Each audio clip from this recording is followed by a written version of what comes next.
الحمدللہ نحمدہ ونستعینہ ونستغفرہ ونؤمن بہ ونتوکل علیہ ونعوذ باللہ من شرور انفسنا ومن سیئات اعمالنا من یہدہ اللہ فلا مضل لہ ومن یضللہ فلا ہادی لہ ونشہد ان لا الہ الا اللہ وحدہ لا شریک لہ ونشہد ان سیدنا و نبینا و مولانا محمدا عبدہ و رسولہ وارسلہ بالحق بشیرا و نذیرا اما بعد فاعوذ باللہ من الشیطان الرجیم بسم اللہ الرحمن الرحیم فَإِنْ آمَنُوا بِمِثْلِ مَا آمَنْتُمْ بِهِ فَقَدْ اهْتَدَوْا وَإِنْ تَوَلَّوْا فَإِنَّمَا هُمْ فِي شِقَاقٍ فَسَيَكْفِيكَهُمُ اللَّهُ وَهُوَ السَّمِيعُ الْعَلِيمُ صدق اللہ العظیم وصدق رسولہ النبی الامین المکین الکریم ونحن علی ذلک لمن الشاہدین والشاکرین والحمدللہ رب العالمین۔ آئیے سب سے پہلے ہم اور آپ مل کر انتہائی عقیدت اور محبت کے ساتھ گنبد خضرا کی طرف لو لگا کر دل میں محمد صلی اللہ تعالیٰ علیہ وسلم کی محبت بسا کر جس طریقے سے میں آپ کو درود پاک پڑھاؤں آپ اسی طریقے سے پڑھیں۔ الصلاۃ والسلام علیک یا رسول اللہ، الصلاۃ والسلام علیک یا حبیب اللہ، الصلاۃ والسلام علیک یا نبی اللہ،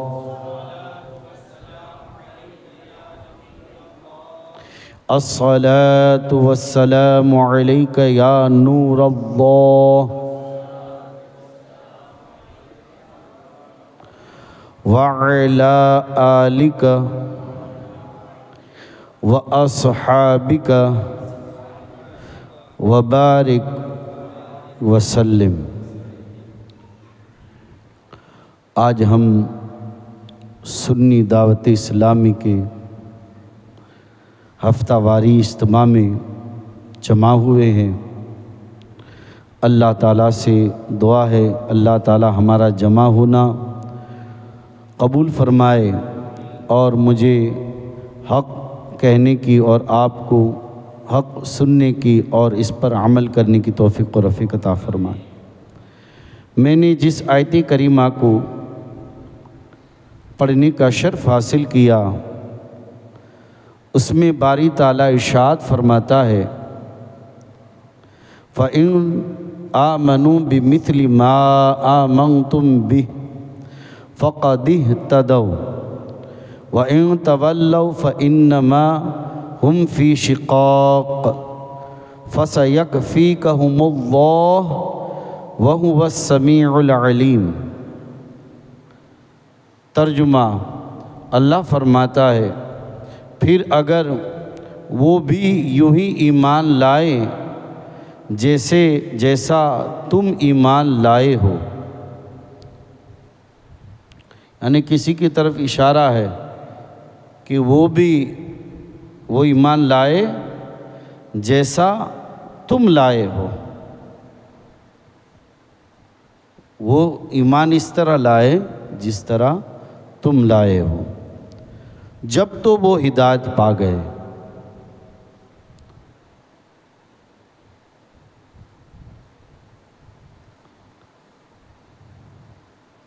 میں آگے آؤں گا تو آپ کو پتہ چلے گا۔ اور اگر منہ پھیرے تو وہ صرف مخالفت میں پڑے ہوئے ہیں۔ تو اے محبوب ان قریب اللہ تعالیٰ ان کی طرف سے تمہیں کافی ہوگا اور وہیں سننے والا اور جاننے والا ہے۔ اب یہاں اس آیت کریمہ میں جو فرمایا گیا ایمان کے بارے میں، پہلی بات کی گئی ایمان کے بارے میں، جیسے میں نے اعلان میں آپ سے عرض کیا تھا ایمان کے بارے میں۔ آج سے بہت لوگ کلمہ گو ہیں، تو اب بات تو یہ کہ ایمان والے کون ہیں، یہ اہم ترین بات ہے۔ سب قرآن کی بات کرتے ہیں، سب حدیث کی بات کرتے ہیں، سب اہل بیت کی بات کرتے ہیں، صحابہ کرام کی بات کرتے ہیں، آپ میری بات سمجھ رہے ہیں؟ تو ایمان والے کون ہیں؟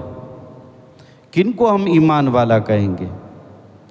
آئیے رب قدیر کی بارگاہ میں عرض کرتے ہیں، مولا کریم ایمان والا ہم کس کو کہیں؟ تو اللہ فرماتا ہے بِمِثْلِ مَا أَنْتُمْ بِهِ، تمہارے ایمان کی طرح۔ یہودیوں کو صحابہ کرام کی طرح ایمان لانے کا فرمایا گیا، یعنی جس طرح مصطفیٰ کے غلاموں کا ایمان ہے، جس طرح صدیق اکبر کا ایمان ہے، جس طرح فاروق اعظم کا ایمان ہے، جس طرح مولائے کائنات کا ایمان ہے، جس طرح عثمان غنی کا ایمان ہے، اس طرح ایمان لاؤ۔ اب یہاں علماء فرماتے اس سے معلوم ہوا کہ صحابہ کرام کا ایمان اللہ تعالیٰ کی بارگاہ میں معتبر ہے، سند رکھتا ہے، سرٹی رکھتا ہے، اور دوسروں کے لیے مثال ہے۔ دو باتیں ہو گئیں۔ اب یہاں یہ قرآن پاک سے، یہ قرآن پاک، یہ تو میں تو بات نہیں کر رہا ہوں نا۔ اب کوئی حدیث کی بات کرے گا، کوئی حضور کے طریقے کی بات کرے گا، اپنے حضورنا طریقہ اوپر اجال آئے تو બરોબર છે હુજુરના તરીકા ઉપર હાલજે, તને મના નથી કરતો, પણ સહાબા કરامને بھی જોજે۔ اس لیے یہ اہم ترین بات ہے، کیونکہ میں تو محفلوں میں بیٹھتا ہوتا ہوں تو مجھے جب یہ لوگ اعلانات کے لیے کھڑے ہوتے اپنے حضورنا طریقہ اوپر હાલવું છે، میں کہتا બરોબર છે صحابانو دامن نو چھوڑتا، یہ ضروری ہے۔ اس لیے یہ یاد رکھے ایمان۔ تو آج یہ دیکھتے ہیں صحابہ کرام کا عقیدہ کیسا تھا۔ اب ہم یہ دیکھنا ہے، کیونکہ اللہ نے کہہ دیا جیسا صحابہ کا ایمان ہے ویسا ایمان ہوگے تو کیا ہوگے؟ تم ہدایت پر ہوگے۔ اب یہ اللہ مہر لگا رہا، اللہ کہہ رہا ہے۔ وہ حضور کی عظمت محبت ان کے دل میں کیسی تھی، یہ اب ہم نے دیکھنا ہے۔ کیونکہ قرآن جو ہے نا دو جگہوں پر نازل ہوا، مکہ میں اور مدینہ میں۔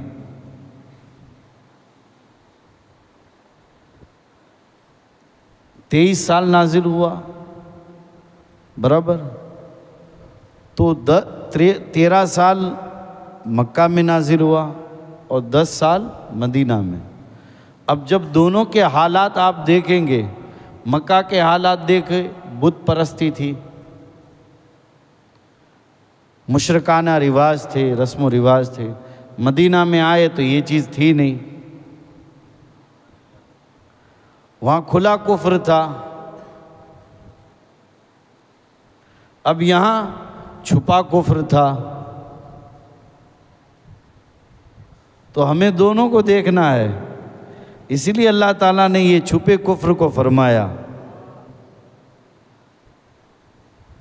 کہ تم بھلے ایمان ایمان کہو، مگر ایمان والے تو تب ہوگے جب میرے محبوب کے غلاموں کی طرح ایمان رکھو گے۔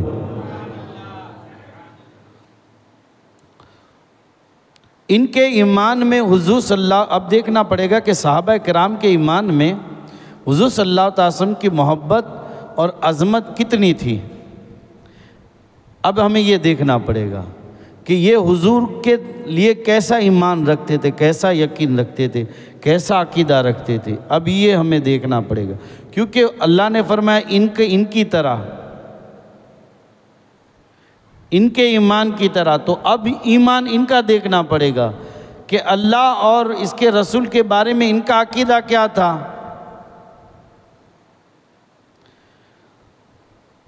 آئیے حضرت عثمان غنی رضی اللہ تعالیٰ عنہ آپ فرماتے ہیں، حضور صلی اللہ تعالیٰ علیہ وسلم سے بیعت کرنے کے بعد میں نے کبھی حضور سے بیعت کی تو میں نے کبھی اپنا سیدھا ہاتھ اپنی شرمگاہ کو نہیں لگایا۔ حضور نے منع فرمایا تھا۔ بھائی یہ تو حاجت میں آپ کہیں بھی ہاتھ رکھ سکتے ہیں، کر سکتے ہیں، کہ بھائی منع ہے بتائیے شریعت میں، مجھے کوئی بتائے شریعت میں سیدھا ہاتھ کہیں پر آپ کو کھجلی آ رہی ہے تو آپ بتا دیں، اگر مجھے میرے معلومات میں تو ایسا نہیں ہے۔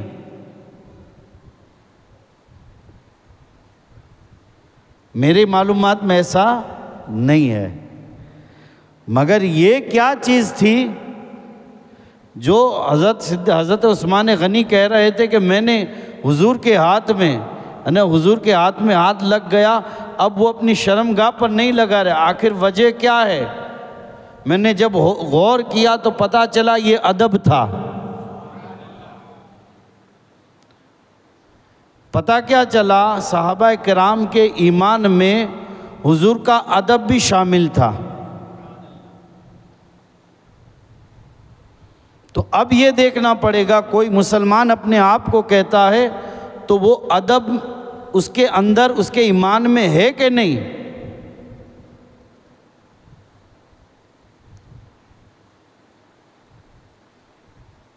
اس لیے آپ دیکھیں گے اہل سنت کے جتنے بھی علماء کرام ہوں گے، جب بھی انبیاء کرام، صحابہ کرام، اہل بیت، اولیاء کرام کا جب بھی نام اور جب بھی تذکرہ کریں گے بڑا ادب ہوگا، ادب ہوگا، آپ دیکھ لینا۔ اور ایک شخص نے پوچھا کہ یا رسول اللہ یہ اسلام کیا ہے؟ تو آپ نے فرمایا ادب ہے۔ یعنی ہر چیز کا، ہر مقام کا اس کے منصب کے مطابق، اس کے مقام کے مطابق ادب کرنا۔ اگر باپ ہے تو باپ کے منصب کے مطابق ادب کرنا، ماں ہے تو ماں کے منصب کے مطابق ادب کرنا، بڑا بھائی ہے تو بڑے بھائی کے مطابق، منصب کے مطابق ادب کرنا، استاد ہے تو استاد کے منصب کے مطابق ادب کرنا۔ بہرحال تو پتہ چلا کہ صحابہ کرام کے دلوں میں حضور کا ادب تھا۔ اب آئیے حدیبیہ کا مقام دیکھ لیے۔ حدیبیہ کے مقام پر حضور آئے۔ جب آئے تو وہاں سے کفار مکہ کو ہوا کہ وہ جنگ کے لیے آ رہے ہیں، لڑائی کے لیے آ رہے ہیں، تو انہوں نے ہم تلواریں، یہ وہ شور و غل، اور یہ بات حضور تک پہنچی کہ اس طرح کے معاملات ہو گئے کہ کفار مکہ کو، مشرکین مکہ کو ہوا ہے کہ ہم جو ہے جنگ کے لیے آ رہے ہیں۔ تو حضور صلی اللہ تعالیٰ علیہ وسلم نے اپنا نمائندہ بنا کر حضرت عثمان غنی کو بھیجا کہ جاؤ وہاں لوگ تمہارا جو ہے وہاں پر تعلق بھی ہیں اور تمہارا لوگ رکھتے بھی ہیں، تو جاؤ تم ان سے بات کرو کہ ہم لڑنے نہیں، ہم تو عمرہ کے لیے آئے ہیں۔ آپ گئے، ان سے بات کی، جو وہ درہم برہم تھے ان کو آپ نے سمجھایا، وہ سمجھ گئے۔ اب مشرکین مکہ، کفار مکہ نے عثمان غنی سے کہا کہ یہاں تک آ گئے ہو، مکہ سے مکہ تک آ گئے ہو تو طواف کر لو۔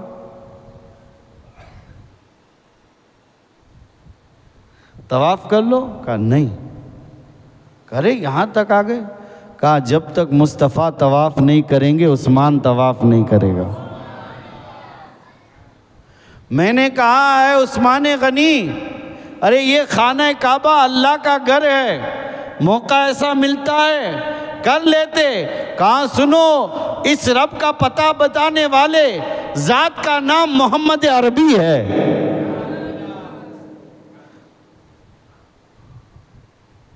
یعنی صحابہ کرام کے ایمان میں حضور کی عظمت کتنی تھی۔ سامنے خانہ کعبہ ہے،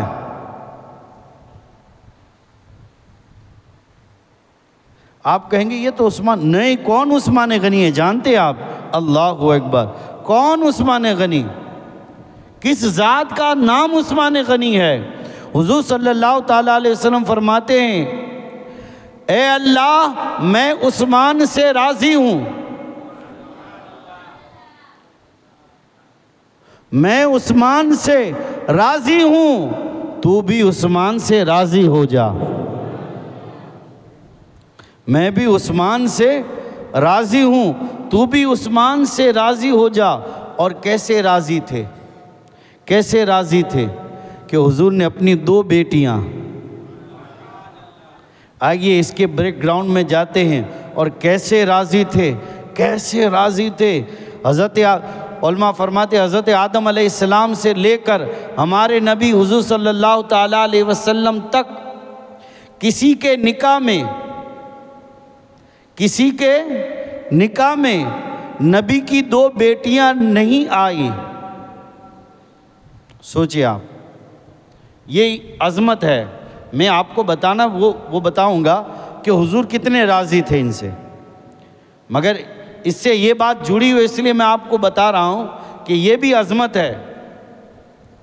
لیکن حضرت عثمان غنی رضی اللہ تعالیٰ عنہ کے نکاح میں نبی نہیں، امام الانبیاء، نبیوں کے امام، محبوب کبریا کی 2 شہزادیاں تھیں، اور یکے بعد دیگر میں نکاح میں آئی، ایک کے بعد ایک۔ پہلے حضرت رقیہ رضی اللہ تعالیٰ سے نکاح ہوا، جب ان کا وصال ہو گیا تو حضور صلی اللہ تعالیٰ علیہ وسلم نے اپنی دوسری بیٹی حضرت ام کلثوم کو حضرت عثمان غنی رضی اللہ تعالیٰ عنہ کے نکاح میں دیا۔ اور علماء لکھتے ہیں یہ شرف اور فضیلت صرف حضرت عثمان غنی رضی اللہ تعالیٰ عنہ کو حاصل تھی، کسی دوسرے صحابی کو حاصل نہیں، کہ جن کے نکاح میں نبی صلی اللہ تعالیٰ علیہ وسلم کی 2 بیٹیاں آئی ہوں۔ یعنی یہ عظمت آدم سے لے کر حضرت حضور تک کسی کے، سوچے آپ کتنے انبیاء کرام آئے، ایک کم و بیش 1,24,000، اور بعض نے تو لکھا ہے 2,24,000، مگر علماء فرماتے کسی کو یہ شرف نہیں ملا کہ 2 بیٹیاں ہوں۔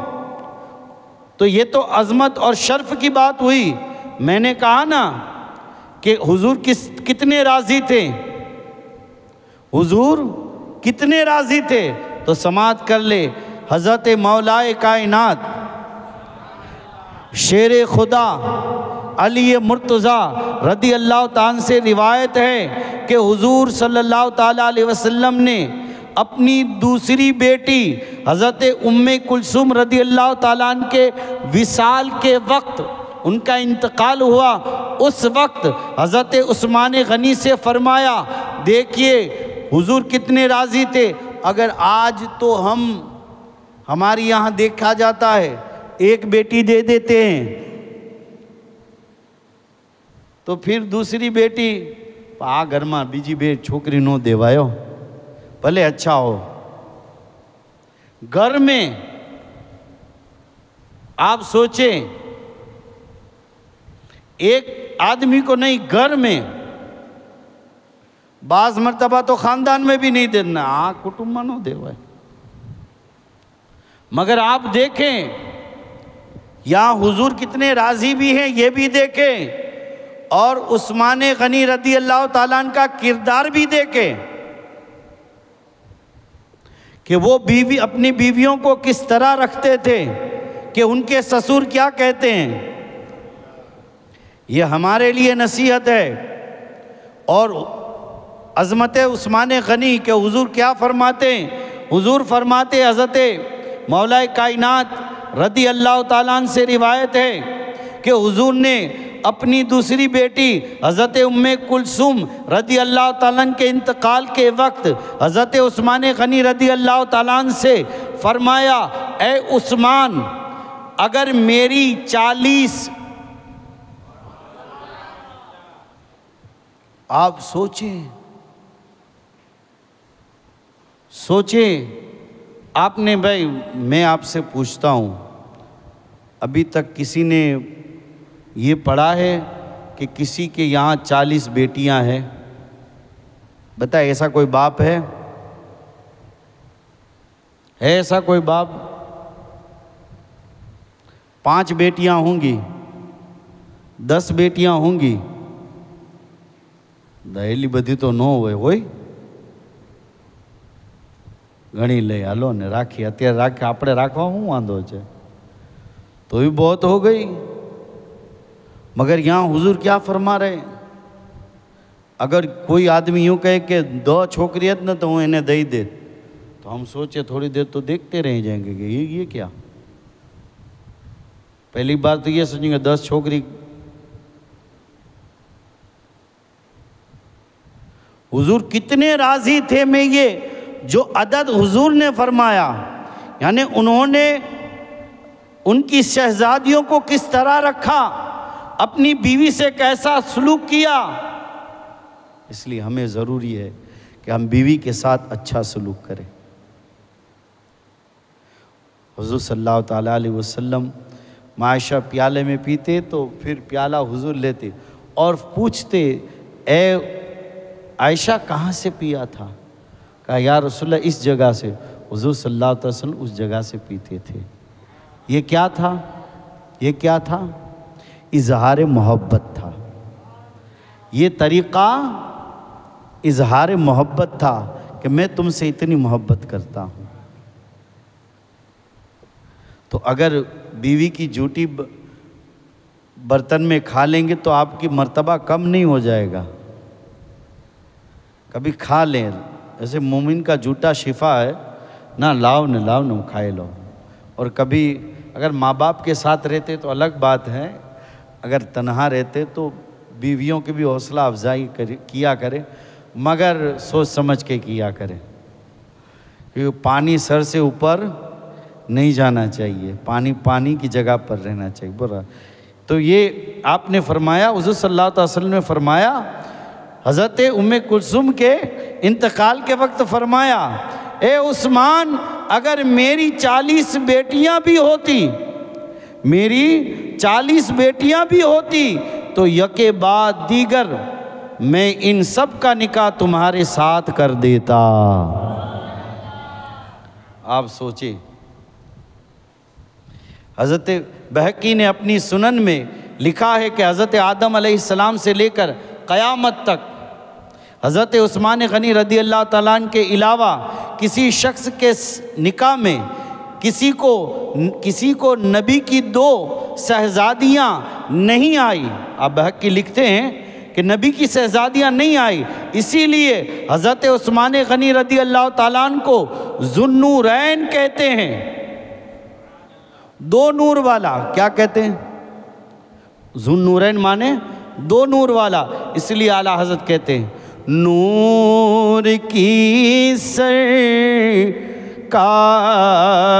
سے پایا دوشالہ نور کا، نور کی سرکار سے پایا دوشالہ نور کا، ہو مبارک تم کو ذوالنورین جوڑا نور کا، ہو مبارک تم کو ذوالنورین جوڑا نور کا صبح طیبہ میں ہوئی بٹتا ہے باڑا نور کا صدقہ لے لے نور کا آیا یہ فرمایا کہ میں اپنی 40 بیٹیاں بلکہ اتنے راضی تھے، دنیا میں تو اتنے راضی تھے، اب آئیے آخرت میں کتنے راضی تھے۔ یہاں عثمان غنی کا مقام بھی بیان ہو رہا ہے، اور سب سے بڑا مقام تو یہ ہے کہ مصطفیٰ ان سے راضی ہیں۔ بس سب سے بڑا مقام ان کا یاد رکھیں، حضور ان سے راضی ہیں، یہ سب سے بڑا۔ اب کتنے راضی ہیں تو آپ سماعت کریں، یہ تو دنیا میں، اب قیامت میں آخرت میں کتنے راضی ہیں یہ بھی سماعت کر رہے ہیں۔ حضرت ابو موسیٰ اشعری فرماتے ہیں کہ ہم ایک باغ میں تھے تو حضور صلی اللہ تعالیٰ علیہ وسلم ہم باغ میں حضور کی بارگاہ میں جلوہ فرماتے، ایسے میں باغ کے دروازے پر کسی نے آواز دی میں آ جاؤں، حضور نے مجھے دیکھا، دیکھ کر فرمایا کہا اسے آنے کا اجازت دو، اور وہ شخص جنتی ہے، وہ شخص جنتی ہے۔ حضرت موسیٰ اشعری کہتے ہیں میں گیا، اور جانے کے بعد جب دروازے پر گیا اور پہنچا تو دیکھا صدیق اکبر تھے۔ طویل حدیث ہے، میں مختصر کر رہا ہوں۔ پھر میں آ گیا، پھر بارگاہ رسالت میں آ گیا، پھر تھوڑی دیر کے بعد دروازے پر دستک ہوئی، اللہ اللہ دروازے پر دستک ہوئی، پھر حضور نے فرمایا دیکھو آیا ہے اور اسے بھی جنت کی خوشخبری دے دو، وہ بھی جنتی ہے۔ حضرت موسیٰ اشعری کہتے ہیں میں دروازے پر پہنچا، میں نے دیکھا تو فاروق اعظم تھے، میں نے دیکھا تو فاروق اعظم تھے۔ پھر تھوڑی دیر ہوئی، پھر تھوڑی دیر کے بعد پھر آواز آئی، پھر کہا میں آؤں، حضور نے فرمایا جاؤ اور آج آنے والے کو اجازت بھی دے دو اور جنت کی خوشخبری دے دو۔ حضرت موسیٰ اشعری فرماتے ہیں میں جب دروازے پر گیا اور دیکھا تو عثمان غنی تھے، میں نے ان کو جنت کی خوشخبری دی، انہوں نے اللہ کی حمد و ثنا کی اور کہا اللہ تعالیٰ مجھے مصیبت کے وقت صبر عطا فرمائے۔ اب حضور نے جنت کی خوشخبری دی، یہ جنت میں ہوں گے راضی، جس سے حضور راضی ہو جائے وہ کہاں جائے گا؟ جنت میں جائے گا۔ اب میں کہتا ہوں کہ جنت میں حضرت عثمان غنی کہاں ہوں گے؟ کہہ دیجئے۔ اب دیکھیے کتنے راضی ہیں، کتنے راضی ہیں۔ حضور صلی اللہ علیہ وسلم فرماتے ہیں ہر نبی کا کوئی ساتھی ہوتا ہے، ہر نبی کا کوئی ساتھی ہوتا ہے، اور میرا ساتھی جنت میں عثمان ہے۔ یہاں بھی ساتھ اور جنت میں بھی۔ کسی نے کیا خوب کہا، ایک سمت علی ایک سمت عمر صدیق ادھر عثمان ادھر، ایک سمت علی ایک سمت عمر صدیق ادھر عثمان ادھر، ان جگمگ جگمگ تاروں میں، ان جگمگ جگمگ تاروں میں سرکار کا عالم کیا ہوگا، سرکار کا عالم کیا ہوگا، مولا یا صلی عبداً علی حبیبک خیر، مولا یا صلی وسلم دائما۔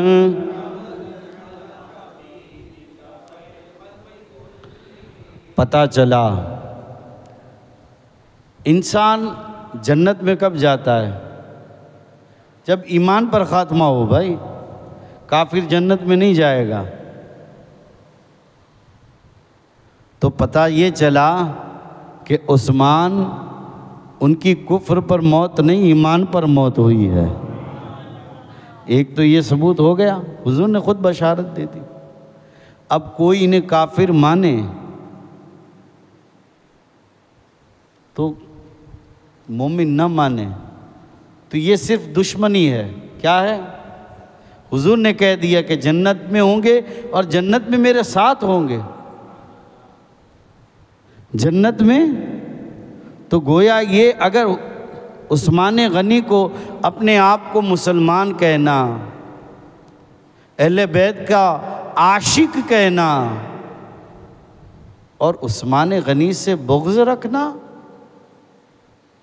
اگر عثمان غنی سے آپ بغض رکھتے ہیں تو اب اس حدیث پاک کو سنیں، دھیان رکھیں کہ یہ آپ کا بغض کہاں تک جا رہا ہے، یہ آپ کی دشمنی کہاں تک جا رہی ہے۔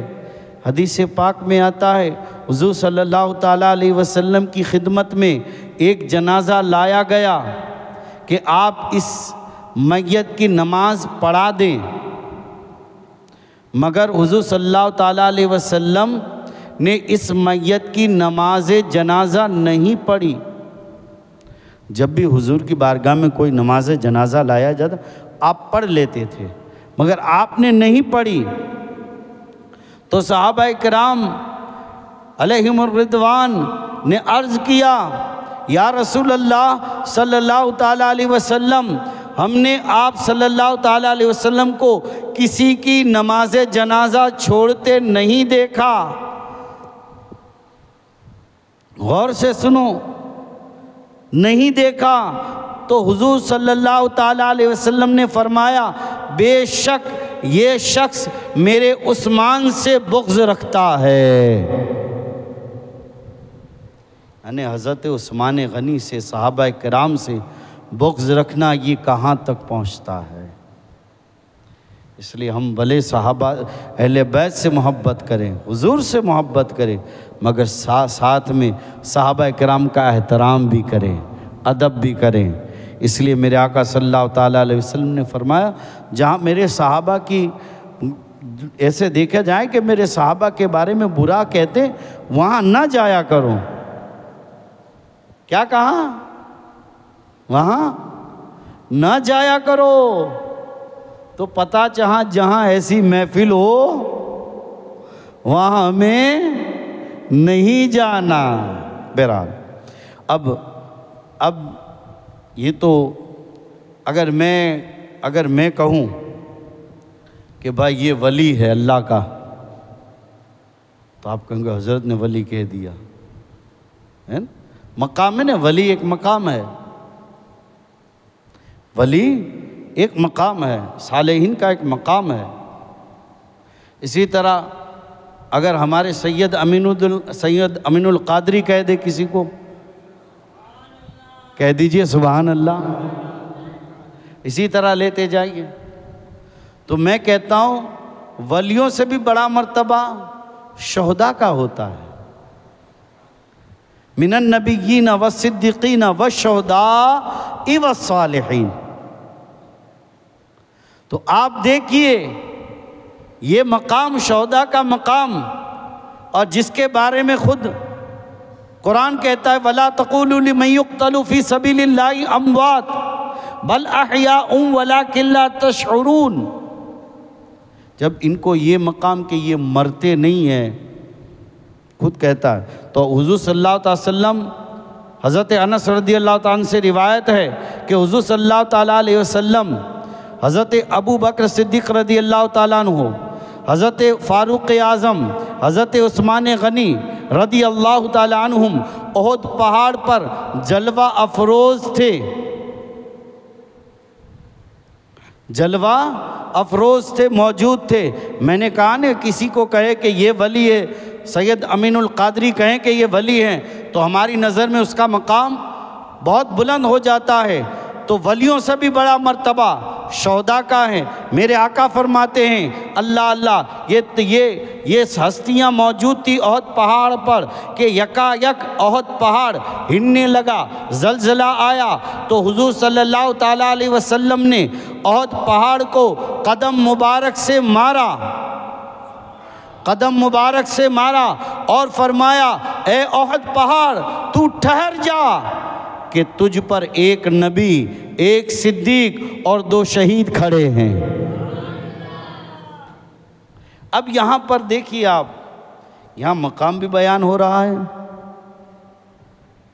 اور غیب کی خبر بھی دی جا رہی ہے۔ ایک صدیق کھڑا ہے، تو میں نے کہا آپ دیکھیے، تاریخ میں اٹھا کر دیکھیے، صدیق اکبر کی شہادت نہیں ہوئی ہے، وفات ہوئی ہے، اور حضرت جو ہے وہ حضرت فاروق اعظم اور حضرت عثمان غنی کو دے کے دونوں شہید ہوئے۔ تو یہ میرے، اور یہاں تک حضور نے فرمایا تھا، میں نے جس آیت کریمہ کو پڑھنے کا شرف حاصل کیا، اس کی یہ میں نے اس نسبت کی وجہ سے کہ میرے آقا صلی اللہ علیہ وسلم نے فرمایا تھا کہ فَسَيَكْفِيكَهُمُ اللَّهُ وَهُوَ السَّمِيعُ الْعَلِيمُ۔ یہ آیت کا حصہ میرے آقا نے فرمایا تھا، میرا عثمان جب شہید ہوگا تو قرآن کی تلاوت کرتا ہوگا اور قرآن کے اس آیت کے حصے پر فَسَيَنْفِيكَهُمُ اللَّهُ وَهُوَ السَّمِيعُ الْعَلِيمُ، اس حصے پر اس کے خون کے چھینٹے اڑیں گے۔ میں نے اسی نسبت کی وجہ سے میں نے پڑھا، یہاں تک حقیقت میں ایسا ہی ہوا، آپ قرآن کی تلاوت کر رہے تھے اور ان لوگوں نے، ان ظالموں نے آپ پر اللہ اکبر جو ہے ظالمانہ وار کیا، باغیوں نے، اور آپ کے گھر کو گھیر لیا، آپ کے گھر کو، آپ کی شہادت بھی بڑی دردناک ہے، بڑی درد، لگ بھگ 40 یا 50 دن تک آپ جو ہیں آپ کو بھوکا پیاسا رکھا گیا۔ 40 یا 50ویں دن انہوں نے خواب دیکھا۔ حضرت عبداللہ ابن عمر رضی اللہ تعالیٰ عنہ کہتے ہیں کہ 18 ذی الحجہ صبح کے وقت حضرت عثمان غنی نے بیان فرمایا کہ میں نے رات کو خواب میں حضور صلی اللہ تعالیٰ علیہ وسلم کی زیارت کی، 18 ذی الحجہ کو سوار کو۔